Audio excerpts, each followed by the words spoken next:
সংস্কার ছাড়া নির্বাচন হলে ২৪-এর গণঅভ্যুত্থানের বাস্তবায়ন হবে না বলে মন্তব্য করেছেন জামায়াতে ইসলামের সহকারী সেক্রেটারি জেনারেল মাওলানা রফিকুল ইসলাম খান। শনিবার স্থানীয় শহীদ টিটু মিলনায়তনে জামায়াতের বগুড়া জেলা শাখা আয়োজিত প্রীতি সমাবেশে তিনি একথা বলেন। রফিকুল ইসলাম খান আরও জানান, সরকারের ভেতরে বাইরে এখনও ফ্যাসিবাদে দোসররা সক্রিয় রয়েছে।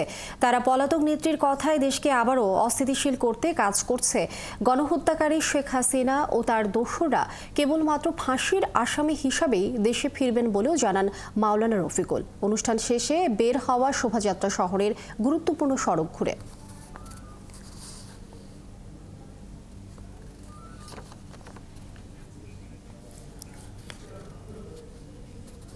যতটুকু প্রয়োজন সংস্কার, এই সংস্কার করে অতি তাড়াতাড়ি জাতীয় সংসদ নির্বাচন দিতে হবে। অনেকেই সংস্কার মানেন না।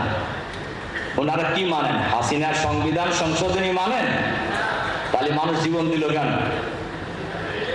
এখন দেখবো নেতা এত বড় বড় লম্বা লম্বা কথা কয়, এগুলো এই 15 বছরে কিন্তু রাস্তায় দেখা যায়। বালুর টাক সরানোর, বালুর টাকে যখন বেগম জিয়া বিরোধী দলীয় নেত্রী পতাকা নিয়ে তার কাজের মেয়ে ফাতেমাকে এনে দাঁড়ায় ছিল, 10 জন লোক গেছিল তাকে উদ্ধার করার জন্য। এবং ওই সময় যিনি সভাপতি ছিলেন ঢাকা মহানগরী, আমি সেই বড় বড় কথা কয়। আমরা কারোর ব্যাপারে কিছু বলতে চাই না, তবে এই কথা আমরা বলবো, জামাত শিবিরের ব্যাপারে বেশি চোখ রাঙাবেন না।